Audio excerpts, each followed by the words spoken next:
नमस्कार दोस्तों, आप सभी का स्वागत है। दोस्तों, आज की दुनिया में ऐसे व्यक्तियों को सबसे अधिक परेशान किया जाता है और उनका शोषण होता है जो अपने अधिकारों और सरकार द्वारा उनके उत्थान के लिए बनाई गई योजनाओं को नहीं जानते, क्योंकि जो व्यक्ति अपने अधिकारों को नहीं जानता वह उनको पाने के लिए कभी भी नहीं लड़ सकता है। इसलिए दोस्तों, आज के वीडियो में आपको भारत में महिलाओं के कानूनी अधिकार और सरकार द्वारा महिलाओं को दी जाने वाली विशेष छूटों के बारे में विस्तार से बताएंगे। तो दोस्तों, पूरी जानकारी पाने के लिए वीडियो को लास्ट तक देखें और ऐसी ही यूजफुल वीडियोज को पाने के लिए जल्दी से वीडियो को लाइक और चैनल को सब्सक्राइब कर लीजिए। तो चलिए आज का वीडियो स्टार्ट करते हैं। तो सबसे पहले हम जान लेते हैं महिलाओं के अधिकारों के बारे में। तो दोस्तों, हम एक ऐसी दुनिया में रहते हैं जहां ईश्वर, अल्लाह, ईसा मसीह, बुद्ध आदि की पूजा की जाती है, जो इस दुनिया में नहीं है। परंतु महिलाओं को हर एक दिन प्रताड़ित किया जाता है और उनके साथ दुर्व्यवहार किया जाता है और उसके साथ साथ उनका अपहरण और बलात्कार भी किया जाता है।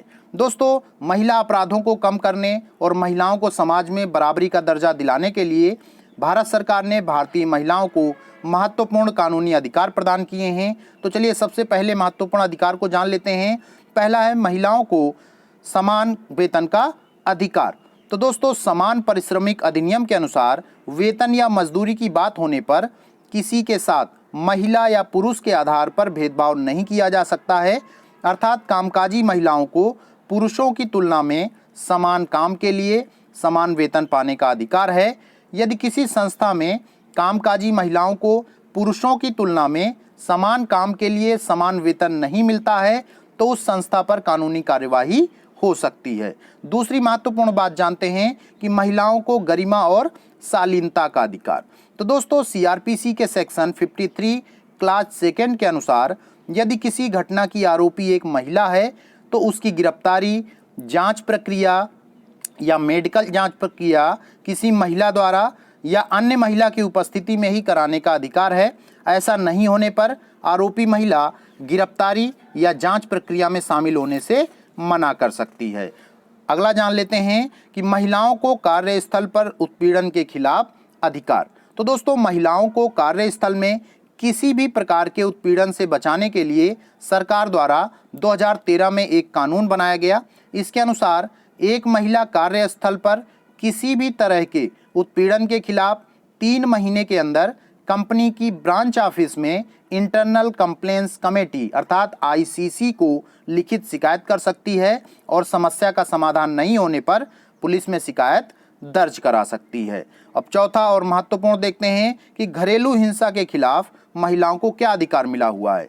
तो दोस्तों, घरेलू हिंसा या दहेज के खिलाफ महिलाओं को सुरक्षा प्रदान करने के लिए भारत सरकार द्वारा भारतीय दंड संहिता आईपीसी में धारा 498A को शामिल किया गया।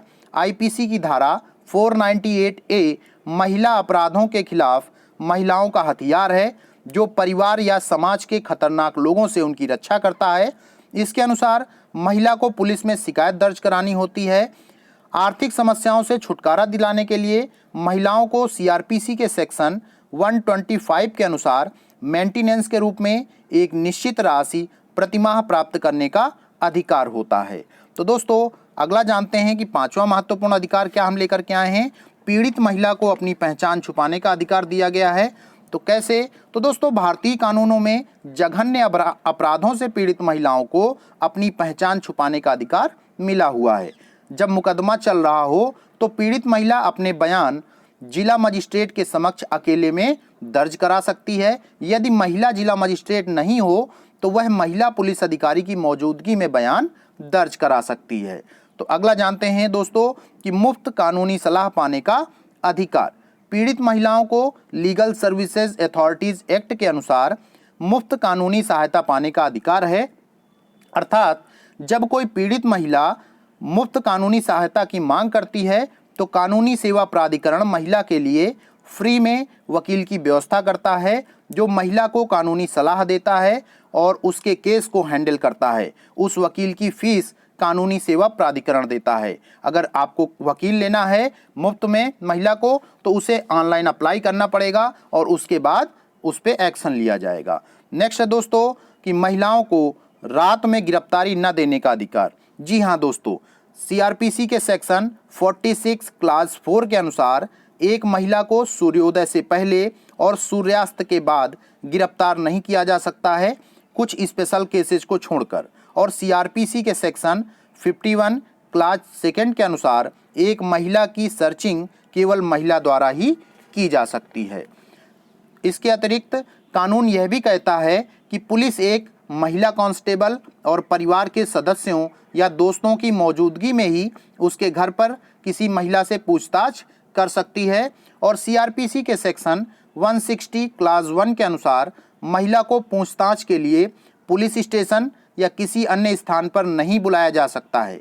तो दोस्तों अगला जान लेते हैं, ये बहुत ही उपयोगी है, महिलाओं को आभासी शिकायतें दर्ज कराने का अधिकार। जी हाँ दोस्तों, कभी कभी ऐसी घटनाएं होती हैं कि महिला इस स्थिति में नहीं होती है कि वो पुलिस के पास पहुंच सके या उसे नहीं पहुंचने दिया जाता है, तो उस स्थिति में ये अपने अधिकार का प्रयोग कर सकती है।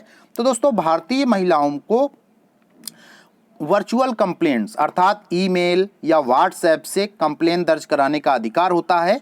महिला अपनी शिकायत पंजीकृत डाक द्वारा थाने के पते पर भेज सकती है। इसके अलावा जब महिला शारीरिक रूप से किसी पुलिस स्टेशन में जाकर शिकायत दर्ज कराने की स्थिति में नहीं होती है, तो थाने का एसएचओ शिकायत दर्ज करने के लिए एक पुलिस कांस्टेबल को उसके पास भेजता है। अगला जान लेते हैं दोस्तों कि महिलाओं को अभद्र व्यवहार के खिलाफ अधिकार। जी हाँ दोस्तों, किसी भी महिला के रूप, रंग या अंग को किसी भी तरह से अभद्र, अपमानजनक या सामाजिक सम्मान को कम करने वाले व्यवहार के खिलाफ शिकायत दर्ज करने का अधिकार है। यह एक दंडनीय अपराध है। इसके अतिरिक्त यदि कोई व्यक्ति महिला का पीछा करता है, जान पहचान बढ़ाने के लिए बार बार संपर्क करने की कोशिश करता है या इंटरनेट, ईमेल या किसी अन्य रूप से महिला की निगरानी करता है, तो उसके खिलाफ महिला आईपीसी की धारा 354D के तहत कानूनी कार्यवाही कर सकती है और अपराधी को सजा भी दिला सकती है। तो दोस्तों अगला जान लेते हैं, महिला को जीरो एफआईआर का अधिकार। तो दोस्तों जीरो एफआईआर क्या होता है, इसके बारे में हमारी वीडियो बनी, उसे आप देख सकते हैं। और इसके साथ जान लेते हैं कि अधिकार कैसे है। तो एक महिला जीरो एफआईआर के तहत अपने खिलाफ अपराध की शिकायत किसी भी पुलिस थाने में दर्ज करा सकती है, चाहे वह थाना महिला के निवास के न्यायिक क्षेत्र में ना आता हो। यह पीड़ित महिला के समय को बचाने और सबूतों को नष्ट होने से बचाने के लिए किया जाता है। यदि कोई पुलिस अधिकारी शिकायत दर्ज करने से मना करता है, तो उसके खिलाफ कानूनी कार्यवाही का भी प्रावधान दिया गया है। तो दोस्तों अब हम महिलाओं को मिलने वाली जो विशेष छूट हैं उनके बारे में जान लेते हैं।